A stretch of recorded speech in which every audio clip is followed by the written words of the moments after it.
بسم الله الرحمن الرحيم. Warahmatullahi wabarakatuh.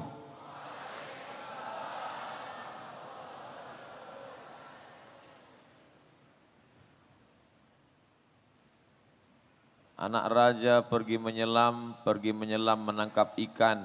Dari bunyi sambutan salam nampaknya belum makan. Saya sebenarnya tak nak berpantun, tapi dalam tradisi Melayu bila ada pantun mesti dijawab. Untuk mengambil syarat itu saja sebenarnya. Anak raja memakai katun, katun dipakai di kayu arah.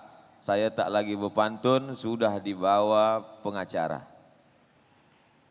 Yang sama-sama kita hormati dan insya Allah dimuliakan Allah Subhanahu wa Ta'ala, Rektor College University Islam Selangor beserta para timbalan, dekan, pensyarah, pelajar-pelajar. Tak dapat saya sebut satu persatu, yang besar tak dihimbau gelar, yang kecil tak disebut nama. Insya Allah kita semua dimuliakan Allah Subhanahu wa Ta'ala. Amin ya Rabbal Alamin. Malam ini tajuk kita adalah sunnah, pengamalan dan cabaran di tengah masyarakat. Pertama saya ingin nak jelaskan makna sunnah dulu. Sunnah artinya kebiasaan. Jadi kalau ada seorang selepas makan dia merokok, selepas makan dia menghisap rokok, selepas makan dia hidupkan rokok, maka merokok selepas makan itu sunnah. Kita belum masuk lagi sunnah Nabi, bukan sunnah Nabi. Sunnah siapa? Sunnah dia lah. Sunnah. Ada seorang perempuan, bila dia nak pergi ada jemputan, dia pakai lipstick. Bila dia nak pergi walimah, dia pakai lipstick. Maka memakai lipstick itu sunnah. Tapi bukan sunnah Nabi, kebiasaan. Oleh sebab itu orang menterjemahkan sunnah dalam bahasa Inggris adalah tradition, tradisi, kebiasaan. Adapun yang dimaksud dengan sunnah Nabi Muhammad sallallahu alaihi wasallam ada 5. Ma udhifa ila Nabi sallallahu alaihi wasallam min qaulin aw fi'lin aw taqririn aw sifati khalqiyatin wa khuluqiyatin min ba'di bi'satihi ila wafatihi sallallahu alaihi wasallam. Ma udhifa ila Nabi sallallahu alaihi wasallam min qaulin aw fi'lin aw taqririn aw sifati khulqiyatin wa khuluqiyatin min ba'di bi'satihi ila wafatihi sallallahu alaihi wasallam. Kita akan jelaskan 5. Sunnah pula dalam hadis dikatakan man sanna fil islami sunnatan hasanatan falahu ajruha wa wizru man fawalahu ajruha wa ajru man amila biha min ba'dih. Jadi sunnah ini ada 2. Yang baik-baik sunnah hasanah, yang tak baik sunnah sayyi'ah. Maka disebut dengan sunnah. Makanya ada namanya Fakulti Usuluddin Jabatan Quran Sunnah. Di Jakarta ada namanya Darus Sunnah. Dar rumah, sunnah tempat belajar sunnah. Rumah tempat belajar sunnah disebut dengan Darus Sunnah. Tapi tempat saya belajar di Maghribi dulu, di Rabat, namanya Darul Hadis. Apa beza hadis dengan sunnah? Hadis baharu. Lawan daripada baharu, qadim. Untuk membezakan mana yang qadim, mana yang baharu, yang qadim itu Quran. Sedangkan penjelasannya dari hadis Nabi, wa anzalna ilaika dzikra. Aku turunkan kepadamu az-zikra Al-Quran. Litubayyina linnas. Penjelasan isi Al-Quran itu, itulah dia hadis. Sunnah Rasulullah SAW. Maka disebut ini kitab hadis, ini kitab sunnah. Setengah ada yang mengatakan hadis muradif dengan sunnah. Hadis sunnah, sunnah hadis sama saja. Tapi ada pula yang membezakan. Hadis itu apa? Sejak mula Nabi lahir hingga meninggal. Sedangkan sunnah, sejak Nabi dapat wahyu hingga meninggal. Kalau begitu lebih luas hadis daripada sunnah. Bagi yang membezakan.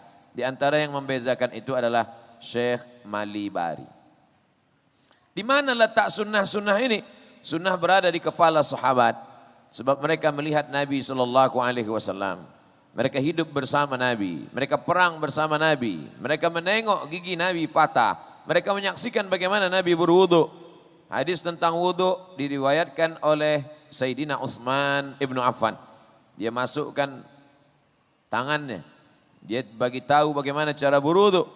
Beginilah aku menengok, memandang, melihat Nabi Muhammad sallallahu alaihi wasallam. Lalu kemudian hadis-hadis ini ditulis sejak masa zaman Nabi Muhammad sallallahu alaihi wasallam. Ada seorang sahabat namanya Amr bin As. Amr bin As punya anak namanya Abdullah bin Amr bin As radhiyallahu anhuma. Apa kata Abdullah bin Amr bin As? Aku orang paling banyak menghafaz hadis Nabi sallallahu alaihi wasallam. Dan itu diakui oleh Sayyidina Abu Hurairah radhiyallahu an. Kata Abu Hurairah, aku banyak menghafaz hadis, tapi Abdullah bin Amr bin As lebih banyak lagi. Kenapa? Li'annahu yaktub wa ana la aktub. Karena Abdullah bin Amr bin As menulis, sedangkan Abu Hurairah tidak menulis. Dulu manakala Abdullah bin Amr bin As menulis hadis-hadis Nabi Muhammad sallallahu alaihi wasallam, orang-orang Arab berkata, mengapa engkau tulis? Nabi Muhammad itu kan manusia biasa. Semua yang keluar dari mulutnya dia akan marah, dia akan diam, dia akan menangis. Kenapa engkau tulis? Maka datanglah Sayyidina Abdullah bin Amr bin As menghadap Nabi Muhammad sallallahu alaihi wasallam. Ya Rasulullah, bolehkah aku menulis? Apa kata Nabi SAW? Uktub, tulis. Wallahi, ma kharaja minhu illa haq. Tidak ada yang keluar dari mulutku ini kecuali hak. Yang keluar dari mulutku ini adalah benar. Itulah makna ayat Al-Quran. A'udzubillahi minasyaitonirrajim. Wa ma yantiqu anil hawa in huwa illa wahyun yuha. Jadi kalau ada yang mengatakan, saya tidak percaya kepada hadis, saya tak percaya kepada sunnah, karena hadis baru ada dalam kitab Sahih Al-Bukhari. Imam Muhammad bin Ismail bin Ibrahim bin Mughirah bin Bardizbah Al-Bukhari meninggal tahun 256. Maknanya dia hidup 2 abad setengah selepas Nabi Muhammad SAW. Mana hadis selama 2 abad setengah itu? Aku tak percaya kepada hadis. Sebab selama 2 abad setengah hadis tak ditulis, hadis sudah hilang. Itu hanya dibuat orang pada abad ketiga. Bila ada orang semacam ini, kita bagi tahu pada dia, engkau kalau bodoh, bodoh saja, jangan ajak orang lain. Hadis sudah ditulis pada zaman Nabi Muhammad sallallahu alaihi wasallam. Manakala tahun ke-8 Hijrah, Nabi datang ke kota Makkah Al-Mukarramah membawa 10.000 pasukan dipimpin oleh panglima perang bernama Sa'ad bin Ubadah. Ketika itu datang seorang lelaki dari Yaman namanya Abu Syah. Apa kata Nabi? Uktubu li Abi Syah. Tuliskan hadis untuk Abu Syah supaya boleh dia bawa nanti ke Yaman. Itu menunjukkan pada zaman Nabi sudah ditulis. Tapi ada yang mengatakan hadis tak boleh ditulis. Nabi sendiri berkata, la taktubu anni ghairal Qur'an wa man kataba anni ghairal Qur'an falyamhuh. Jangan tulis selain daripada Quran. Siapa yang menulis selain Quran maka hapuslah. Tak boleh menulis hadis. Fahami dengan baik. Kenapa dia izinkan pada Abdullah bin Amr bin As? Kenapa dia suruh tulis untuk Abu Syah? Kenapa tiba-tiba dia mengatakan tak boleh menulis? Maka ulama mengkaji. Rupanya Nabi melarang menulis hadis 1 safhah, 1 page, 1 muka surat bersatu antara hadis dengan Al-Quran. Khaufal iltibas, khawatir bercampur aduk bagi yang tidak hafaz mana hadis, mana Quran, mana ayat, mana sunnah. Tak boleh dia membezakan. Maka kata Nabi, kalau khaufal iltibas, takut bercampur aduk, jangan tulis. Siapa yang menulis hadis dalam ayat Quran, hapus. Tapi bagi siapa yang aman daripada iltibas, silakan menulis. Itu yang disampaikan oleh para ulama. Maka kita hari ini tinggal membaca saja. Saya tak percaya kepada hadis, saya tak percaya kepada sunnah. Kalau kamu tak percaya kepada hadis, tak percaya kepada sunnah, bagaimana solat zuhur 4 rakaat? Apa ada dalam Al-Quran itu? Ya ayyuhalladzina amanu sallu zuhra 4 rakaatin adaan makmuman lillahi ta'ala. Mana ada? Apa ada dalam Quran itu tawaf 7 putaran diawali dari Hajar Aswad? Apa ada dalam ayat Al-Quran itu membayar zakat kambing 40 ekor kambing, maka bayarkan 1 kambing, 5 ekor onta, bayarkan 1 kambing. Mana ada? Lalu di mana penjelasan? Wa aqimus shalah, alladzina yuqimunas shalah, aqimis shalah. Bagaimana cara salat? Sallu kama ra'aitumuni usolli. Salatlah kamu bagaimana aku salat. Adapun ayat Al-Quran berkata wa atimul hajja, sempurnakan haji wal umrata, ibadah umrah lillah. Bagaimana cara melaksanakan haji dan umrah? Penjelasannya dalam hadis. Khudhu anni manasikakum, ambillah manasik cara ibadah haji dan umrah daripada aku. Oleh sebab itu orang yang ingkar sunnah, ingkar hadis, sesungguhnya mereka adalah ingkar Al-Quran. Kenapa demikian? Karena Al-Quran sendiri menyuruh mengambil hadis. Wa ma'atakumur rasulu fakhudhuh. Apa yang dibawa oleh Rasul SAW ambillah. Apa yang dibawa Nabi sunnah. Wa ma'nahakum anhu fantahu. Apa yang dilarang oleh Rasulullah tinggalkan. Wa anzalna ilaika dzikra. Nama dia Al-Quran, nama dia Al-Furqan, nama dia Al-Kitab, nama dia Al-Dzikra. Inna nahnu nazzalna dzikra wa inna lahu lahafizun. Kami yang menurunkan ini kepada kamu. Maka Allah yang menurunkan Al-Quran litubayyina linnas. Setelah kami turunkan Al-Quran, engkau menjelaskan isi-isinya. Datanglah sahabat bertanya, yas'alunaka 'anil khamri wal maisir, yas'alunaka 'anil yatama, yas'alunaka madza yunfiqun, yas'alunaka 'anil ahillah, yas'alunaka 'anil mahid. Wa idza sa'alaka ibadi anni fa inni qarib. Ada dialog antara Nabi dengan sahabat. Nabi menjelaskan, dari mana kita tahu hadis tentang cara mandi? Kalau bukan hadis riwayat Aisyah. Bagaimana kita tahu cara Nabi berwudu? Kalau bukan salah satunya hadis Sayyidina Abbas, Sayyidina Utsman bin Affan. Bagaimana kita tahu cara Nabi beribadah salat? Kalau bukan dari hadis-hadis yang disusun oleh para ulama. Begitulah mereka melihat. Bahkan bagaimana cara Nabi melaksanakan ibadah-ibadah tertentu, itu diriwayatkan oleh para sahabat. Dari sahabat ke tabi'in, dari tabi'in ke tabi'in, dari tabi'in kepada imam mazhab, sampailah kepada yang menulis kutubus sittah. Senang saja menghafaz 2 sahih, 4 sunan. 2 sahih, 4 sunan. 2 sahih, sahih Bukhari, sahih Muslim. 4 sunan, mudah cara menghafaznya, awal Abu, ujung Ibnu. Abu Daud, Ibnu Majah. Antara Abu Daud dan Ibnu Majah, Nasai dan Tirmidzi. Sebab nampaknya simpel saja. Tapi kita mesti ajarkan pada penuntut-penuntut, pelajar-pelajar, mahasiswa-mahasiswi kita bagaimana cara menghafaznya. 2 sahih, 4 sunan. Sahih Bukhari, sahih Muslim. 4 sunan, yang awal Abu, yang akhir Ibnu. Abu Daud, Ibnu Majah, Sunan Nasai, Sunan Tirmidzi. Kenapa mereka menulis ini semua? Bermimpilah Imam Al-Bukhari pada suatu malam. Dalam mimpi itu nampak dia sedang memukulkan kipas kepada lalat. Nampaknya lalat dia pukulkan. Dia pukul lalat dengan kipas, lalu dia tanya kepada gurunya, wahai tuan guru, ya, aku bermimpi, apa yang kau lihat dalam mimpimu? Aku melihat aku sedang memandang, aku menghalau lalat. Kata guru dia, engkau sedang membersihkan hadis-hadis Rasulullah SAW daripada hadis-hadis palsu. Dari mana kita tahu hadis ini palsu? Maka yang mengasaskan pertama kali syarat rukun hadis sahih disusun oleh Imam Al-Bukhari. Tapi Imam Bukhari tak ada berkata, ini syarat hadis sahih, tak ada. Ulama-ulama yang menyusun belakangan. Ittisalus sanad. Apa itu hadis sahih? Mattasala sanaduhu biriwayatil adlid dhabit anil adlid dhabit ila muntahahu wa salima minas syuzuz wal ilal. Hadis sahih adalah syarat pertama, ittisalus sanad. Sanadnya mesti bersambung. Yang kedua adalah rawi. Rawinya mesti adil. Yang ketiga, dhabtur rawi. Rawinya mesti punya ingatan yang kuat. Yang keempat, salamatun minas syuzuz. Tak boleh ada syaz. Apa itu syaz? Mukhalafatus thiqah liman huwa awsaq minhu. Ada rawi yang thiqah, tapi ada rawi yang lebih thiqah. Tak boleh mukhalafah. Kalau dia mukhalafah, maka dia syaz. Yang keenam, yang kelima, minal illah. Tak boleh ada illat. Sababun khafiyun yaqdah fi sihhatil hadis. Ada sebab kecil saja, begitulah telitinya mereka. Hari ini bila penuntut menulis makalah, lalu kemudian dia presentasikan di depan kawan-kawan dia di kelas. Hari ini saya sedang menjelaskan tentang Sayyidina.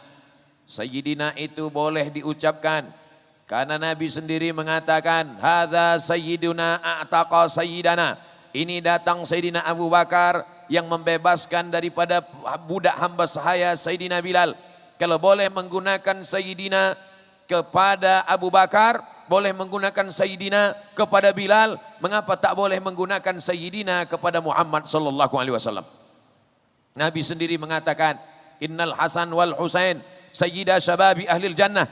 Sesungguhnya Hasan dan Husain dua pemimpin pemuda penghuni surga. Kalau cucunya dipanggil Sayyidina Hasan, Sayyidina Husain, mengapa tak boleh memanggil datuknya Sayyidina Muhammad sallallahu alaihi wasallam? Argumen-argumen, dalil-dalil, hujah-hujah itu ditulis oleh penuntut mahasiswa dalam sebuah makalah. Dia presentasikan, didengar oleh yang lain. Lalu kemudian bertanya mereka, dari mana kamu dapat ini? Saya dapat ini dari buku. Buku siapa? Bukunya bertajuk 37 Masalah Populer. Siapa menulisnya? Abdul Somad. Pernah kamu berjumpa dengan dia? Tidak. Diterima. Zaman sekarang kalau ada orang menulis dari buku, dia ambil dari buku, dia tak pernah berjumpa dengan yang menulis buku, maka makalah dia diterima. Tesis master dia diterima. Risalah doktorah dia, PhD, Doctor of Philosophy diterima. Tapi dulu Imam Bukhari mensyaratkan al-liqa. Mesti berjumpa antara satu rawi dengan satu rawi. Satu periwayat dengan satu periwayat. Begitulah ketatnya syarat yang ditetapkan oleh Imam Muhammad bin Ismail bin Ibrahim bin Al-Mughirah bin Bardisbah Al-Bukhari. Begitulah beza kenapa Bukhari lebih tinggi daripada Muslim. Imam Muslim tidak mensyaratkan mesti ada liqa. Cukup dengan muasarah saja. Hidup sezaman cukup. Sezaman dia walaupun tak berjumpa sahih. Tapi Imam Bukhari tak begitu. Mesti ada subutul liqa wal muasarah. Dari mana kamu dapat hadis ini? Dari Imam Bukhari. Imam Bukhari dapat dari siapa? Dari Abdullah bin Maslamah. Berjumpa Imam Bukhari dengan Abdullah bin Maslamah. Berjumpa. Abdullah bin Maslamah dapat dari siapa? Dari Malik bin Anas. Berjumpa Malik bin Anas dengan Abdullah bin Maslamah. Ya, murid dia, belajar dengan dia. Imam Malik bin Anas dapat dari siapa? Dari Abu Zinad. Abu Zinad dapat dari siapa? Dari Al-A'raj. A'raj dapat dari siapa? Dari Abu Hurairah. Abu Hurairah dapat dari siapa? Dari Nabi Muhammad. Berjumpa Abu Hurairah dengan Nabi. Ya, dia Islam tahun ke-7, 3 tahun dia bersahabat dengan Nabi, makan dengan Nabi, ikut dengan Nabi. Man bassata ridaahu, siapa yang membentangkan sorbannya sampai aku menyampaikan hadisku ini, fala yansa ma sami'a minni abada, maka dia tidak akan lupa apa yang dia dengar dariku selamanya. Maka sahabat yang pertama membentangkan sorbannya adalah Sayyidina Abu Hurairah radhiyallahu an. Duduk Nabi menyampaikan hadis-hadisnya. Selepas Nabi menyampaikan hadis, lalu datang Abu Hurairah menggulung sorban itu. Maka apa kata Abu Hurairah? Sejak saat itu aku tak pernah lupa apa yang aku dengar dari baginda Nabi Muhammad sallallahu alaihi wasallam. Semuanya berjumpa, mendengarkan, mengambil hadis. Maka pertemuan antara satu rawi dengan rawi, subutul liqa wal mu'asarah, barulah hadis itu disebut dengan hadis sahih. Oleh sebab itu syarat ini adalah ilmu yang paling tua. Sampai hari ini tidak ada keilmuan yang paling otentik, yang paling original, yang paling kuat argumennya kecuali ilmu hadis. Mengapa begitu? Sebab saya jawabatan hadis. Yang lain berkata mungkin ilmu usul fiqh. Yang lain mengatakan mungkin ilmu tafsir. Tapi begitulah para ulama dulu membuat ketat. Maka apa kata Abdullah ibn Mubarak? Al-isnad minad din. Sanad itu adalah bagian daripada agama. Kalau al-isnad, la qala man syaa ma syaa. Kalaulah bukan karena sanad, maka orang akan berkata sesuka hatinya. Dari mana kamu dapat hadis ini? Ada kamu mendengarnya dari guru kamu? Siapa yang membacakan hadis ini ke telinga kamu? Saya dapat hadis ini. Siapa? Haddatsani Google and YouTube. Oleh sebab itu maka mendengarkan ulama membacakan hadis. Bahkan mereka memilihkan kata yang begitu halus. Satu mengatakan haddatsana, satu mengatakan akhbarana. Makanya kalau ada orang yang boleh, pandai, mahir berbahasa Arab, dia terjemahkan kitab hadis, tapi dia tak mengerti istilah-istilah dalam ilmu hadis, maka dia mungkin terkeliru dan tersalah. Bahasa Arab dia mantap, dia terjemahkan. Haddatsana, telah menceritakan kepada kami. Karena dia ambil kamus, dia tengok haddatsa yuhaddisu, menceritakan. Akhbarana, telah mengkabarkan kepada kami, telah memberitakan kepada kami. Karena dia tengok kamus, akhbara yukhbiru ikhbaran, akhbarana, telah mengkabarkan kepada kami. Padahal apa kata Imam Muhammad bin Idris Asy-Syafi'i? Idza qara'a 'alaika faqul haddatsana wa idza qara'ta 'alaihi faqul akhbarana. Idza qara'a 'alaika faqul haddatsana. Kalau gurumu membacakan hadis kepadamu, maka kamu meriwayatkannya haddatsana. Wa idza qara'ta 'alaihi, kalau kamu yang membacakan hadis, gurumu mengangguk mengiyakan, maka kamu meriwayatkannya akhbarana. Sekarang saya bacakan satu hadis. Anis sahabi al-jalil, dari sahabat Nabi yang mulia, Abdullah bin Amr bin As. Qala Rasulullah sallallahu alaihi wasallam, ar-rahimuna yarhamuhumur rahman, irhamu man fil ardi yarhamukum man fis sama. Saya membacakan, penuntut mendengar, maka manakala meriwayatkannya, maka katakanlah haddatsana Abdus Samad. Tapi bila penuntut membaca, Abdus Samad mendengar, penuntut membacakan kitab, anis sahabi al-jalil Abdullah bin Amr bin As anin Nabi sallallahu alaihi wasallam qala Rasulullah sallallahu alaihi wasallam, ar-rahimuna yarhamuhumur rahman, irhamu man fil ardi yarhamukum man fis sama. Gurunya diam mendengar, maka saat itu murid penuntut meriwayatkan hadis dengan berkata akhbarana Abdus Samad. Sampai pada memilih kata haddatsana dan akhbarana pun ada rahasia-rahasia di balik itu. Itulah mengapa ilmu itu disebut dengan ilmu mustalahul hadis. Dia disebut juga dengan ulumul hadis. Kenapa disebut ulum? Kenapa tidak ilmul hadis? Karena di dalamnya ada ilmu jarah wa ta'dil, ilmu rijal, ilmu sanad, ilmu takhrij, ilmu mukhtaliful hadis, ilmu muskilul hadis, ilmu athar. Di dalamnya pula ada yang terkait dengan ilmu nasikh wal mansuh. Karena banyak ilmu-ilmu di dalamnya, maka disebut dia dengan ulumul hadis. Dia disebut juga dengan ilmu mustalah. Kenapa mustalah? Karena di dalamnya bukan lughatan, tapi yang dipakai adalah istilahan. Hasan, baik. Tapi hasan dalam ilmu hadis bukan baik. Hadza hadisun hasan. Man shalla subha fi jama'atin. Siapa yang salat subuh berjamaah, summa qa'ada yadhkurullah. Selepas salat subuh berjamaah dia duduk berzikir mengingat Allah hatta tatlu asyam, sampai terbit matahari. Summa yusalli rak'ataini, selepas itu dia salat sunat 2 rakaat. Kanat lahu ka ajri hajjatin wa umrah, maka dia mendapatkan haji seperti haji dan umrah. Tamah, sempurna. Apa kata Imam Abu Isa At-Tirmidzi dalam kitab Jami' At-Tirmidzi, populer juga dengan nama Sunan At-Tirmidzi? Hadza hadisun hasan. Buka kamus. Hadza, ini hadis hasan, baik. Hadza hadisun hasan, ini hadis yang baik-baik. Oh, kalau begitu ada hadis tak baik. Padahal yang dimaksud adalah beza antara sahih dengan hasan tipis saja, sikit saja. Kalau sahih cukup 5 syarat, ada sanad, rawi adil, rawi dhabit kuat ingatan, tidak ada syaz, tidak ada illat. Hadis hasan pun juga sama, sanad bersambung, rawinya adil, rawinya dhabit, tidak ada syaz, tidak ada illat. Di mana bezanya? Khafifud dhab.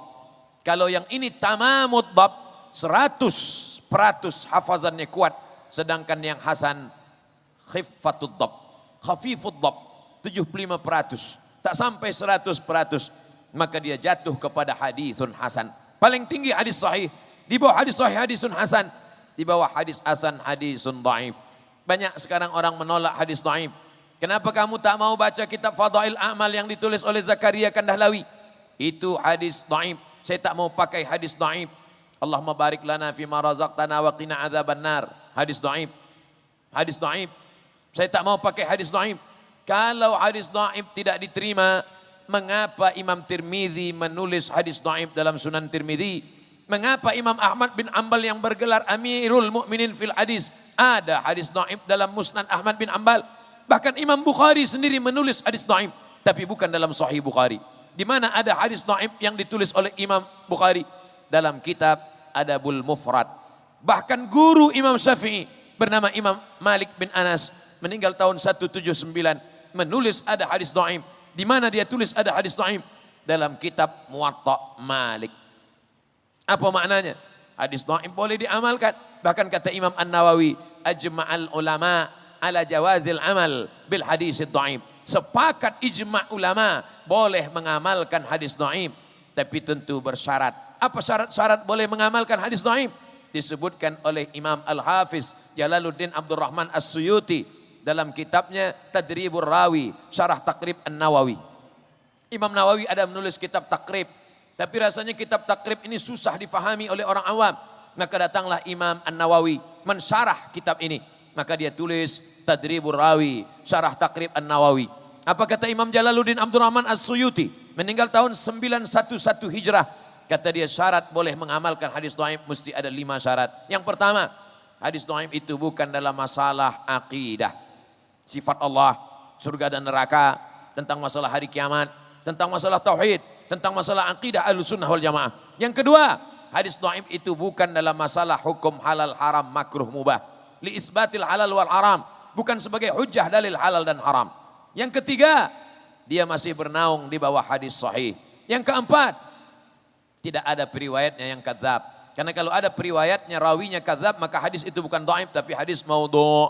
Yang kelima, fadail amal. Motivasi memberikan fadail amal. Utlubil ilma walau bisin. Tuntutlah ilmu walau ke negeri Cina. Datanglah seorang mubaligh, seorang ustaz memberikan tazkirah di masjid. Assalamualaikum warahmatullahi wabarakatuh. Para jamaah sekalian, mari kita kirim anak-anak kita untuk menuntut ilmu fi sabilillah. Kerana Nabi pernah bersabda, utlubil ilma walau bisin. Tuntutlah ilmu walau ke negeri Cina. Datang seorang penuntut tegak, wahai ustaz, itu hadis dhaif, tak boleh diamalkan. Hadis dhaif tetap boleh diamalkan karena dia tidak dalam masalah akidah. Dia bukan dalam masalah menetapkan halal haram. Tidak ada periwayatnya yang kadzab. Dan dia pula untuk fadail amal, memotivasi amal. Utlubil ilma walau bisin. Tuntutlah ilmu walau ke negeri Cina. Boleh disampaikan, tapi disebutkan ini hadis dhaif, tapi untuk fadail amal. Dulu kita disuruh menuntut sampai ke negeri Cina. Sekarang tak perlu lagi, sebab Cina dah datang. Sahabat-sahabat kita, saya banyak berkawan-kawan dengan sahabat-sahabat, kawan-kawan kita. Banyak yang boleh kita ambil. Oleh sebab itu, al-hikmatu dhallatul mu'min. Al-hikmatu dhallatul mu'min. Hikmah itu milik orang beriman. Aina wajadaha fahuwa ahaqqu biha. Maka sampai hari ini hadis-hadis ini pun ditulis oleh para ulama. 7.275 hadis. 7275. 7275. 7.275 hadis yang disusun oleh Imam Al-Bukhari. 16 tahun dia berjalan. 16 tahun dia pergi meninggalkan Uzbekistan, pergi ke Makkah untuk haji. Setelah itu dia ke Madinah, melanjutkan perjalanan ke Syam. Dari Syam dia pergi ke Mesir, menyeberang Laut Merah. Dari Mesir dia kembali ke Syam. Dari Syam dia pergi ke Persia. Setelah itu dia pulang ke Uzbekistan. Akhirnya meninggal dunia. Dalam perjalanan itu dia berhasil menulis kitab Al-Jami' As-Sahih, Al-Musnad, Al-Mukhtasar min umuri Rasulullah SAW wa sunanihi wa iyami. Kenapa disebut Al-Jami'? Karena di dalamnya ada akidah, ada fiqh, ada akhlak.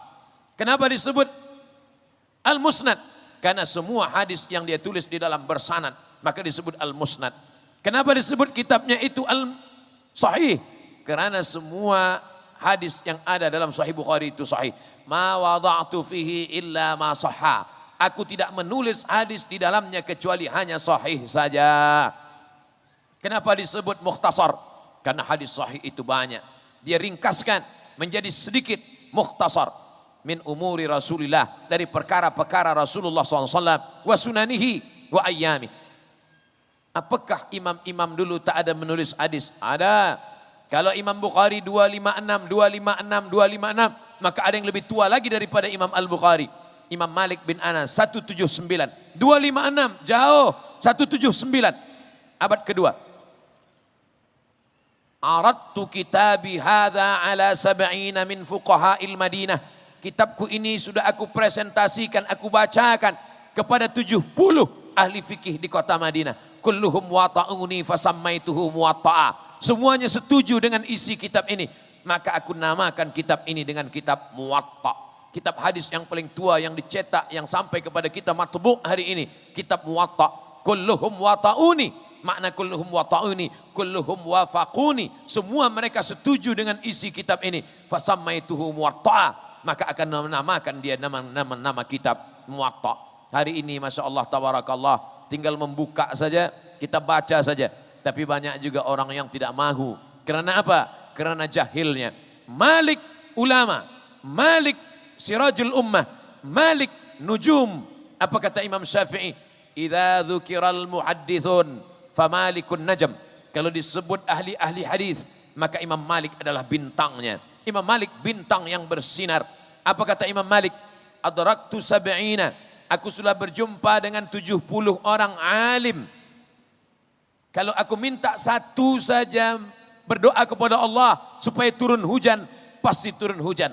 Sakingkan mereka ini adalah ahli-ahli ibadah. Aku jumpa di Masjid Nabawi banyak orang alim. Doanya kabul. Satu saja aku minta turun hujan, maka pasti turun hujan. Tapi aku tidak mengambil hadis dari mereka. Mengapa? Mereka alim, mereka ahli ibadah, mereka zuhud. Kenapa tak ambil hadis dari mereka? Karena hafazannya tidak kuat.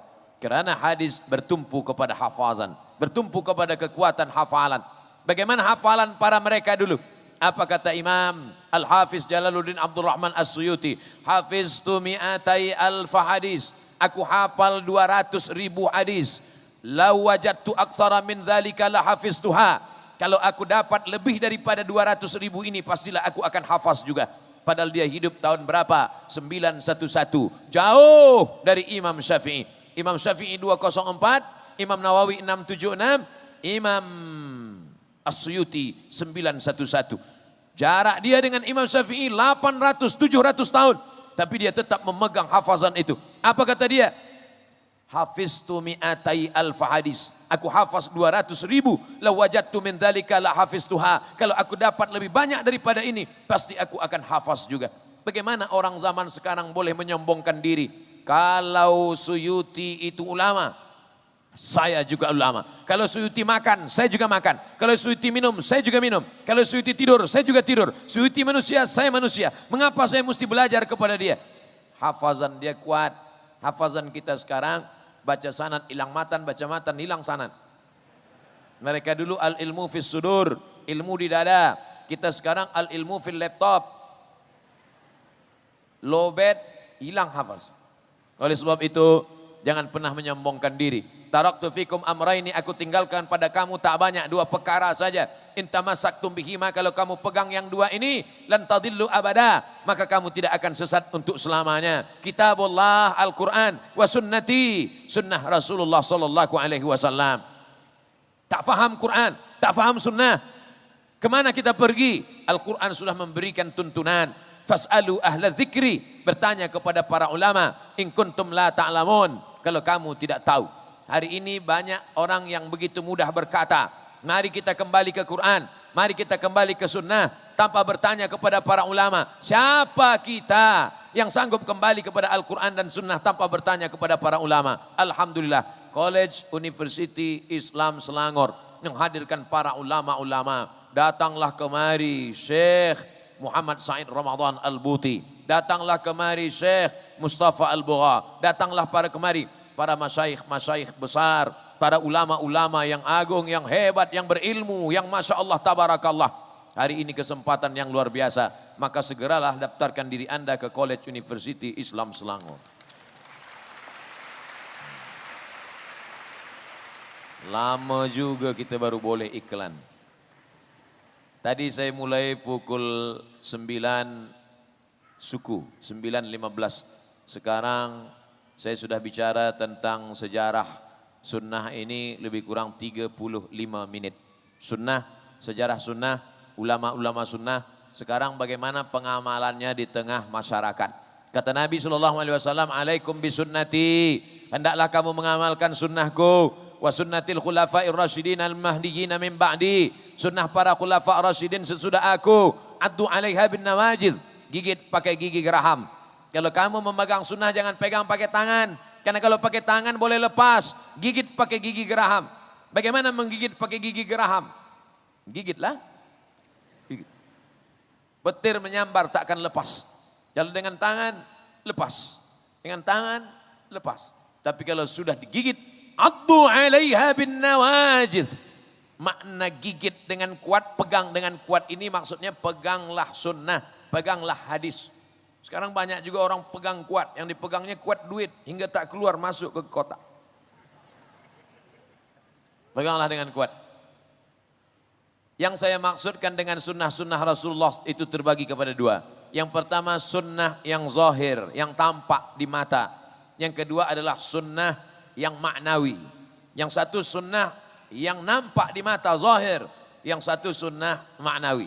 Adapun sunnah yang zahir ini tidak semuanya wajib, tapi dilaksanakan baik. Nabi SAW pakai jubah, malam ini yang pakai jubah baik. Nabi SAW pakai imamah sorban. Maka kalau ada kawan kita, jiran kita, penuntut yang pakai sorban, pakai imamah, baik. Nabi Muhammad itu rambutnya ditutup, pertama pakai qalan suah.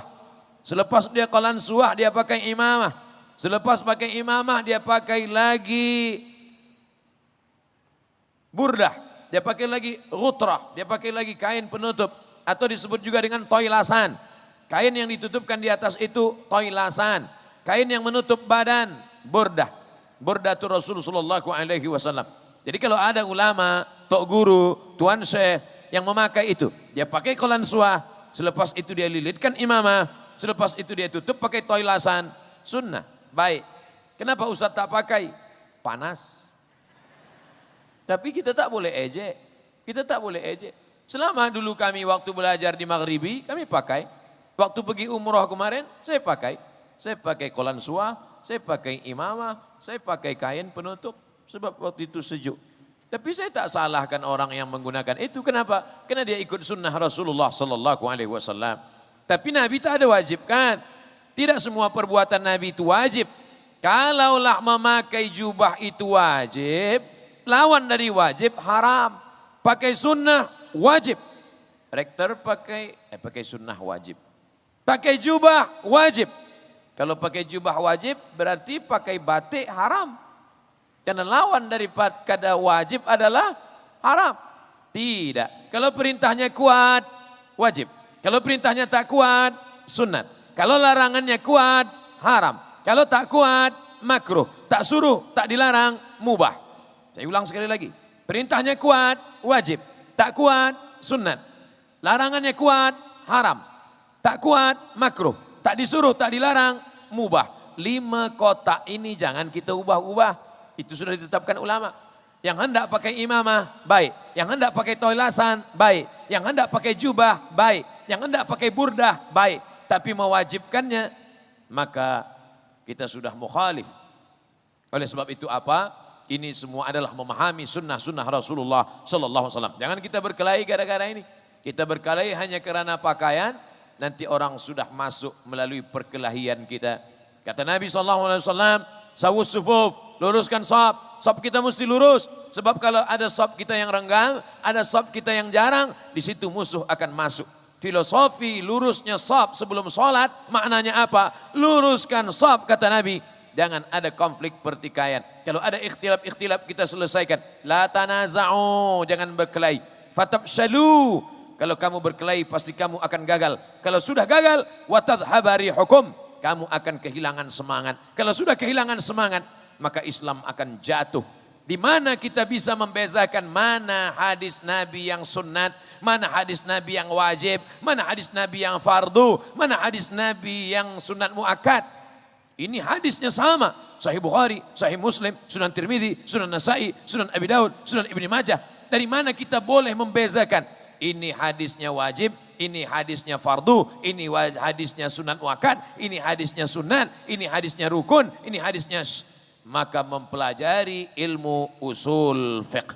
Kalau orang hanya belajar hadis saja, tidak memahami mendalami ilmu usul fiqh, maka dia tidak tahu membezakan mana taqyidul am, mana takhsisul am, mana taqyidul mutlak, mana hadis yang am, mana hadis yang khas, mana taqyidul takhsisul am, mana taqyidul mutlak, mana yang muqayyad, mana yang mutlak. Apa kata Imam Ahmad bin Hambal? Kami menghafaz hadis di Baghdad. Di kota Baghdad kami menghafaz hadis. Tapi kami tak boleh membezakan mana yang taqyidul mutlak, mana yang takhsisul am. Sampai datang Muhammad bin Idris Asy-Syafi'i. Karena yang pertama kali menyusun usul fiqh adalah Imam Asy-Syafi'i. Dia punya murid namanya Rabi' al-Muradi. Dia panggil Rabi', "Ta'al ya Rabi', Rabi' datang kemari." Imam Rabi' pun datang. "Uktub ar-risalah." Ar-risalah surat. Tulis surat wahai Rabi'. Rabi' pun mengambil pena, dia ambil kertas, dia tulis ar-risalah. Imam Syafi'i bicara, dia tulis. Maka jadilah satu kitab, itulah dia kitab ar-risalah. Kitab usul fiqh yang paling tua di dunia. Ar-risalah dari mulut Imam Syafi'i ditulis oleh Imam Rabi' al-Muradi. 300 muka surat. Hari ini kita menulis 300 muka surat bertahun-tahun. Copy paste. Wasta'inu bil Google wal YouTube. Masya Allah, tabarakallah. Begitu jauhnya ilmu kita dengan mereka. Siapa yang memahami kitab-kitab yang tua ini? Kitab Ar-Risalah. Umurnya sekarang berapa? 1200 tahun. Kitab Ar-Risalah umurnya 1200 tahun. Coba cari kitab novel bahasa Melayu yang umurnya 200 tahun. Ada yang faham. Jangankan untuk membaca kitab Ar-Risalah yang bahasa Arab dengan nahwu sharaf yang tinggi, dengan balaghah, ma'ani, badi' dan bayannya. Jangankan untuk memahami kitab Ar-Risalah, memahami kitab tenggelamnya kapal Van der Wijk. Ayat-ayat cinta dan ketika cinta bertasbih pun banyak ikhtilaf. Padahal bahasa Indonesia, bahasa Melayu, bahasa kita, apalagi memahami kitab. Oleh sebab itu, ini adalah memahami Quran, memahami sunnah, memahami usul fiqh, memahami fiqh, memahami qawaidul fiqh. Satu-satunya jalan adalah, kuncinya adalah melalui bahasa Arab. Hari ini orang menggalakkan bahasa Inggris. Baik, tak salah. Saya juga tak bersetuju kalau ada orang melarang, jangan belajar bahasa Inggris. Belajarlah bahasa Arab, Quran bahasa Arab, hadis bahasa Arab. Nabi orang Arab, kita mesti belajar bahasa Arab. Jangan belajar bahasa Inggris. Bahasa Inggris bahasanya orang munafik. Tak sesuai antara tulisan dengan bacaan. Oh, tak betul. Ini dhalla wa adhalla, sesat menyesatkan. Karena Nabi sendiri, apa pesan dia kepada sahabat Nabi, namanya Zaid ibnu Thabit radhiyallahu an. Manakala Nabi SAW sampai ke kota Al-Madinah Al-Munawwarah, kemudian Nabi berkata kepada Zaid bin Thabit, "Wahai Zaid, belajar bahasa Yahudi." Kenapa disuruh belajar bahasa Yahudi? Karena di kota Al-Madinah Al-Munawwarah ada Yahudi Bani Nadir, ada Yahudi Bani Quraizah, ada Yahudi Qainuqa, ada Yahudi Khaybar. Man arafa lughata qaumin amina makrahum. Siapa yang paham bahasa suatu kaum, maka dia akan aman dari tipu daya, tipu muslihat mereka. Wahai Zaid, belajar bahasa Yahudi. Zaid bin Thabit belajar bahasa Yahudi. Ta'allamtuhu wa hadaqtuhu. Aku belajar, aku paham, aku dalami sepaham-pahamnya. Berapa lama? Nisfa syahrin, setengah bulan. Setengah bulan dia belajar bahasa Yahudi. Coba kita belajar bahasa Yahudi agak setengah bulan ini. Apa maknanya? Sedangkan bahasa Yahudi yang dilaknat Allah Bani Israel, yang jahat, yang dikatakan dalam Al-Quran, la tufsidunna fil ardi marrataini, kamu akan buat kerusakan di atas muka bumi 2 kali. Tapi tetap disuruh belajar bahasanya. Silakan belajar bahasa Jepun, silakan belajar bahasa Mandarin, silakan belajar bahasa apapun, tapi bahasa Arab jangan tinggalkan. Kenapa? Karena dengan belajar bahasa Arab inilah kita akan memahami Al-Quran, memahami hadis, memahami sunnah, memahami fiqh, memahami usul fiqh. Pintu itu semua adalah bahasa Arab. Di mana belajar bahasa Arab? Ambillah di College University Islam Selangor. Masya Allah, tabarakallah. Sebenarnya kita belajar bahasa Arab ini tak susah-susah, betul. Sebab apa? Sebab banyak sekali bahasa Melayu itu diambil dari mufradat bahasa Arab. Bahasa Arab. Awak hadir tak esok. Hadir bahasa Arab. Hadara yahduru hadir. Awak belajar di mana? Di jamiah. Jamiah bahasa Arab. Wakil bahasa Arab. Naib bahasa Arab. Banyak sekali bahasa Arab. Oleh sebab itu kalau ada orang Melayu yang susah belajar bahasa Arab, Padahal bahasa Arab tiap-tiap hari dia katakan. Solatnya pun bahasa Arab. Coba angkat tangan yang solat bahasa Melayu. Mana ada. Sebodoh-bodohnya, maaf kalau kasar. Sebodoh-bodohnya orang Melayu. Kalau sampai dia ke Makkah, andai dia tak paham bahasa Arab sekalipun. Dia pakai usolli, dia pakai bahasa Arab, solat itu pun dia akan selamat di Makkah insya Allah. Dia salah jalan balik dari Masjidil Haram. Tak tahu mana jalan balik ke hotel. Dia panggil saja polis. Ya polis, ta'al. Polis pun datang. SV kata polis. Ada apa? Dia cukup katakan. Ihdinas siratal. Tunjukkan saya jalan balik ke hotel. Ihdinas siratal hotel. Tunjukkan saya balik jalan. Kata polis, awak duduk di lantai berapa? Awak duduk di aras berapa? Kata dia. Aras berapa? Tunjukkan salah rakaatin. Lantai 3. Lantai 8 macam mana? Al-Maghrib wal Isya. Lantai 8. Cuma kalau 20, 21 agak susah sikit. Baliklah ke bahasa sahabat kita. 21. Saudara yang dimuliakan Allah Subhanahu wa taala. Artinya apa? Kenapa kita tidak pelajari bahasa Arab ini? Ada seorang orientalis, oriental timur, orientalis orang timur yang belajar tentang Islam, tentang Arab. Mereka belajar bahasa Arab. Coba cari nanti tulisan di Google. Buka www.google.com. Tulis di search. Tulis di situ Rene Guénon. R-E-N-E-G-O-E-N-O-N. Rene Guénon. Cara membacanya Rene Guénon. Rene Guénon. Apa nampak tulisan situ? Rene Guénon belajar bahasa Arab di Al-Azhar University.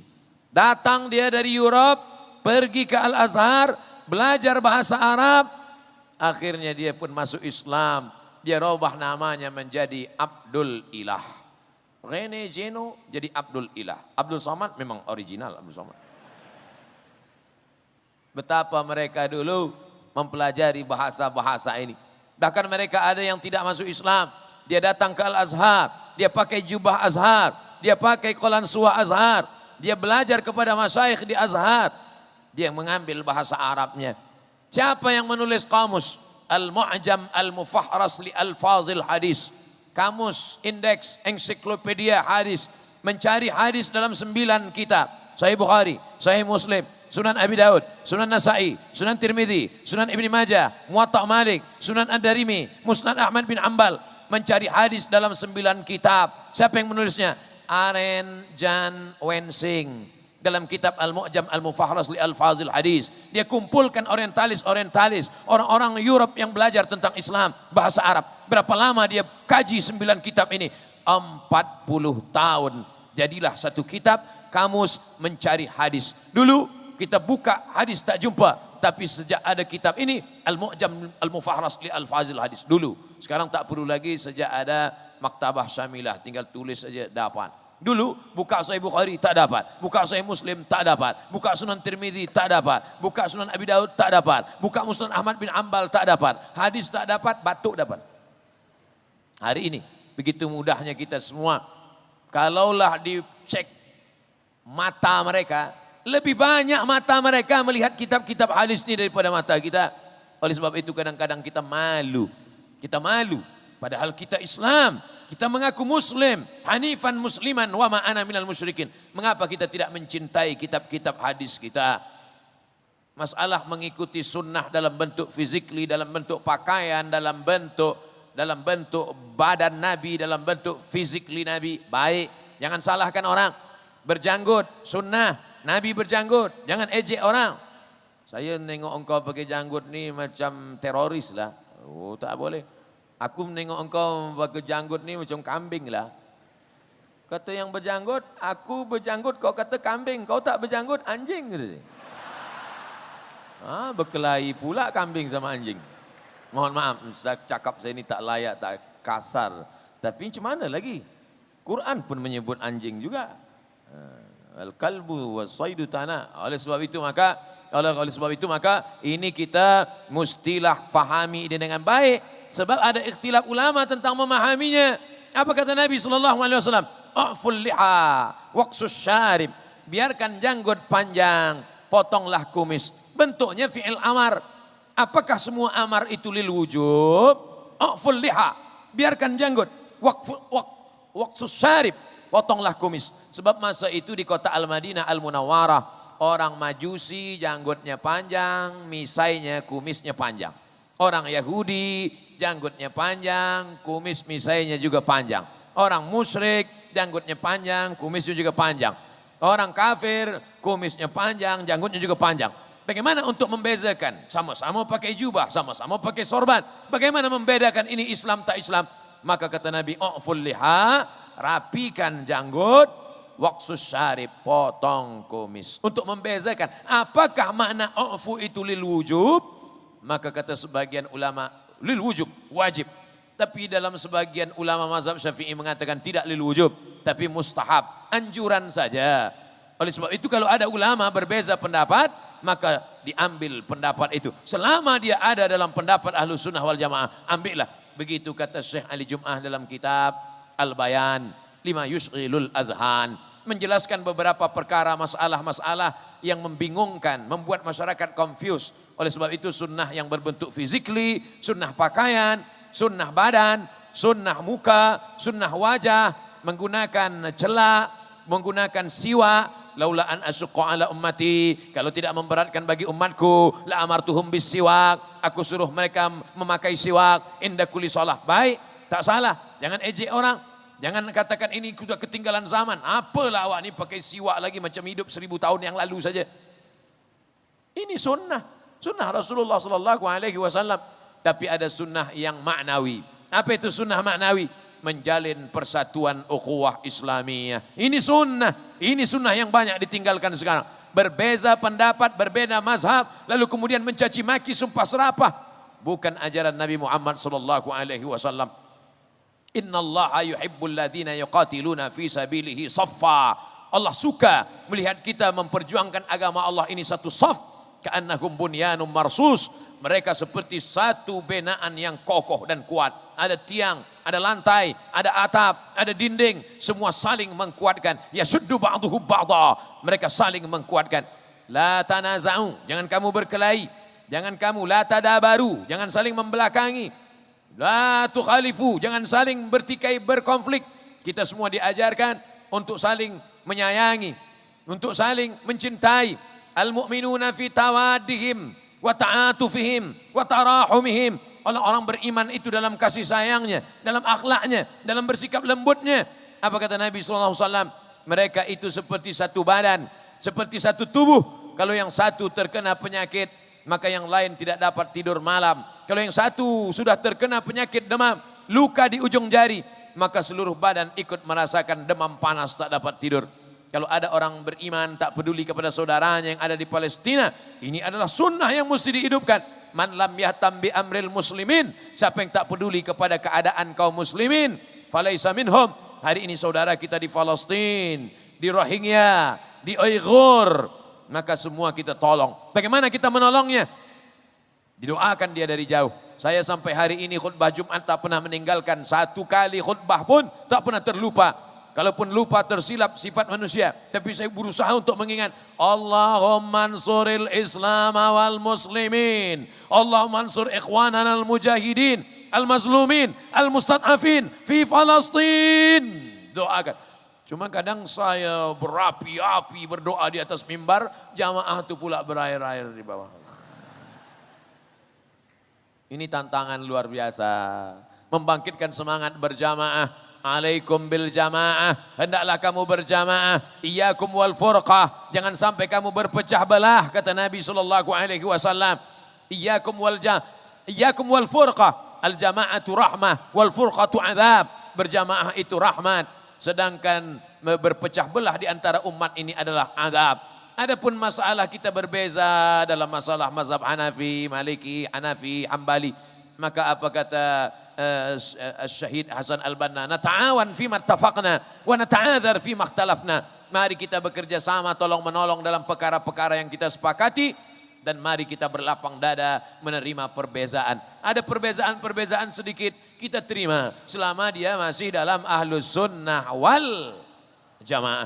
Di mana kita kuatkan ahlus sunnah wal jamaah ini? Tergantung kemana ketertarikan kita. Bila kita suka pada hukum halal, haram, makruh, mubah, rukun, syarat, wajib, sunat, fakulti syariah. Bila kita suka pada pembahasan tentang masalah falsafah, fakulti usuluddin.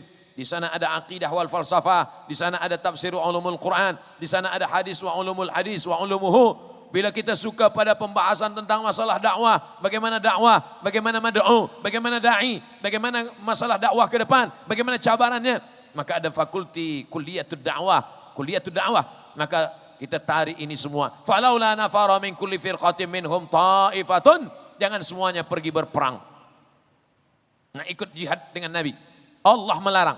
Falaula nafara min kulli firqatin minhum, jangan semuanya pergi berperang. Ta'ifatun, ada 1-2 orang, liyatafaqahu fid din, dia mendalami ilmu agama bersama Rasulullah sallallahu alaihi wasallam. Gunanya untuk apa? Waliyunziru qaumahum, supaya nanti ketika dia kembali ke kampung halamannya, dia memberikan peringatan, membacakan ayat-ayat Allah, membacakan hadis-hadis Rasulullah, menjelaskan kepada umat ini halal, ini haram, ini boleh, ini tak boleh. Untuk apa? La'allahum yahdharun. Mudah-mudahan umat ini menjadi umat yang takut kepada Allah Subhanahu wa taala. Kuntum khaira ummah, kamu akan menjadi umat yang terbaik kata Allah. Ukhrijat linnas, umat yang paling baik yang pernah dikeluarkan di atas muka bumi ini di hadapan manusia. Inilah dia umat-umat yang paling baik. Syaratnya apa? 3. Ta'muruna bil ma'ruf, ajak orang buat baik. Wa tanhauna 'anil munkar, larang orang daripada perbuatan mungkar. Wa tu'minuna billah, beriman kepada Allah Subhanahu wa taala. Mengajak berbuat baik, melarang dari perbuatan mungkar. Sunnah. Bagaimana tantangannya sekarang di tengah masyarakat? Kalau kita ajak orang sholat, dia tak marah. Kita ajak dia puasa sunat, dia tak marah. Kita ajak dia untuk berlaku adil, dia tak marah. Tapi kalau sudah kita larang dia dari perbuatan mungkar, kita larang dia daripada riba, kita larang dia daripada menjalin hubungan yang tidak halal, marah, emosi. Makanya tak seimbang antara amar ma'ruf nahi mungkar. Banyak orang lebih suka amar ma'ruf. Kalau sudah nahi mungkar, dia mulai takut. Apa kata Nabi SAW? Ini sunnah yang mesti dihidupkan di zaman modern. La ta'murun nabil ma'ruf, ajak orang berbuat baik. Wala tanhauna 'anil munkar, larang orang daripada perbuatan mungkar.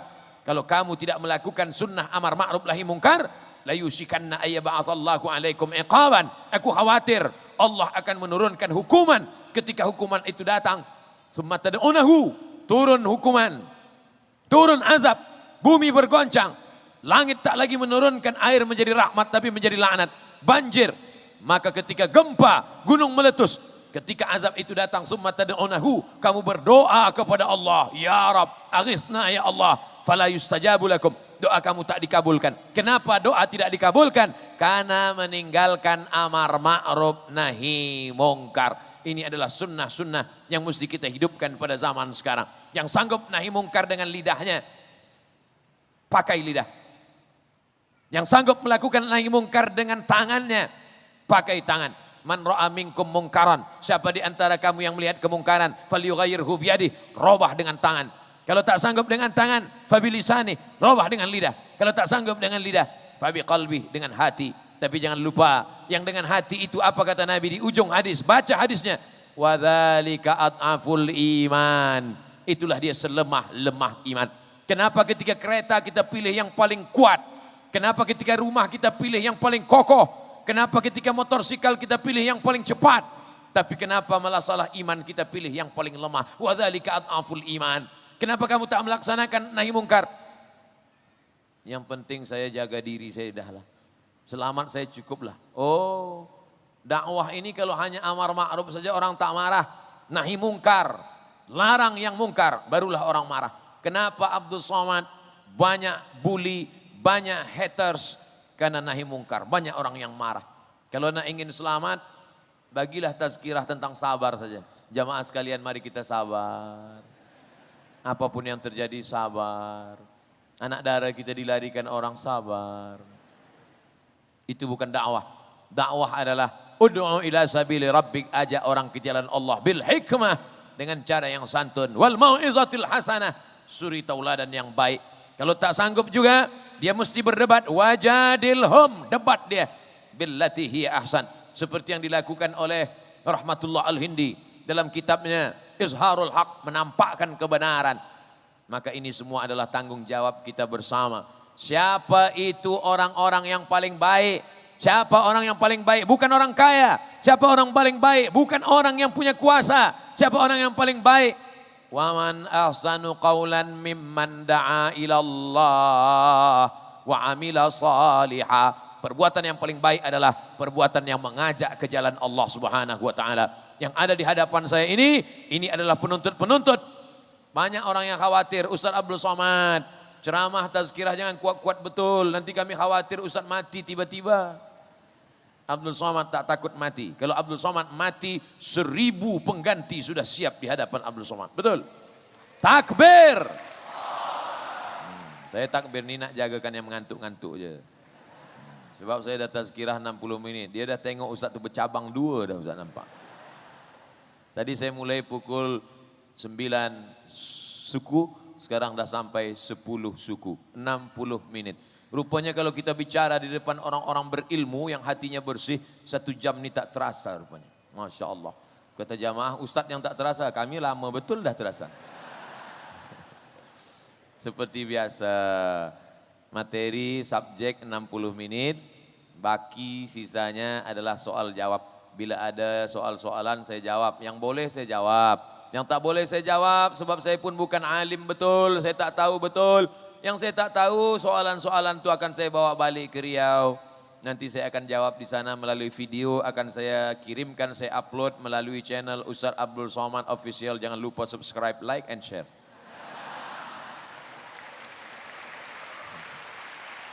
Masya Allah, tabarakallah. Senang berada di depan pemuda-pemuda. Kenapa Ustaz Somad semangat betul malam ini? Semangat betul malam ini. Saya semangat malam ini sebab saya di depan para pemuda belia-belia. Sesuai lah. Kalau di depan tu orang-orang tua kita pun slow juga. Pakcik-pakcik, marilah kita ingat mati. Tapi kalau di depannya anak muda maka kita bangkit, nahi mungkar. Takkan kita bicara di depan orang tua. Semua dah tua-tua semua. Kita ajak nahi mungkar. Sila-sila dia terkejut mati pula. Itu namanya fiqhul waqi'. Sesuaikan dengan situasi dan kondisi keadaan. Nah, jadi rupanya kita menyampaikan ayat-ayat Allah, hadis-hadis Rasulullah ini juga tergantung. Kalau yang di hadapan kita ini pemuda-pemuda, kita pun ikut bersemangat. Mudah-mudahan semangat kita ini tetap ada sampai hari kiamat insya Allah. Mana boleh sampai hari kiamat? Kita mati. Penerus-penerus kita. Idza waqa'at 'ala ahadikumul qiyamah. Kalau kamu sudah mau mati, sakit, sudah mau mati, wa fi yadihi fasilah, di tanganmu ada anak kurma, falyughrisha, tanamkan anak kurma. Tanamkan anak kurma. Supaya apa? Kalau anak kurma sudah kau tanam, kau mati, matilah. Sebab anak kurma akan besar menjadi pokok kurma. Ada orang musafir bernaung di bawah pokoknya. Ada orang lapar, dia petik buahnya. Allahumma laka sumtu wa bika amantu ala rizqika tuhtu bi rahmatika ya mun'am, dia makan. Punya siapa?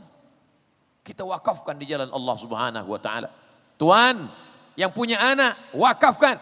Anakku yang satu ini aku wakafkan di jalan Allah. Fakulti Usuluddin, fakulti Syariah, fakulti Bahasa Arab, fakulti Lughah Arabiyah, Kuliatul Lughah Arabiyah, Kuliatul Da'wah, Kuliatul Syariah. Ini akan menolong aku di hadapan Allah Subhanahu wa taala. Setuju atau tak setuju? Kuliatul Tarbiyah, Kuliatul Syariah, Kuliatul Usuluddin, Kuliatul Da'wah, Kuliatul Lughah Arabiyah. Masukkan dia. Register sebelum tarikh berikut ini.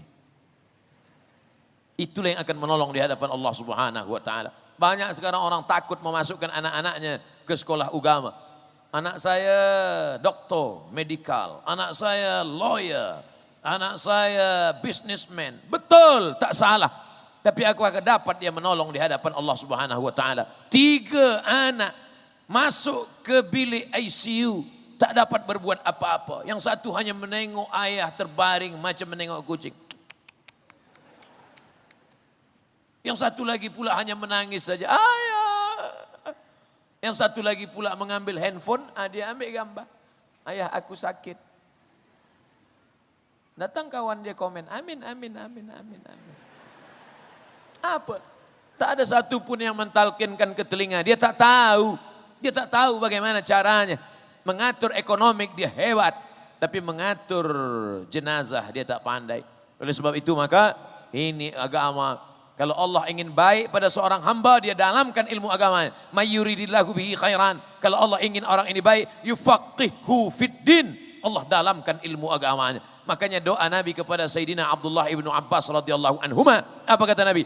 Allahumma faqihu fiddin wa alimhu ta'wil. Dalamkan ilmu agamanya, ajarkan dia pemahaman yang benar tentang Quran dan Sunnah. Insya Allah alumni daripada kuis ini akan menjadi orang-orang yang dalam agamanya, dan mereka inilah yang akan melaksanakan amar ma'ruf nahi mungkar, sehingga negeri ini akan tetap menjadi negeri baldatun thayyibatun wa rabbun ghafur.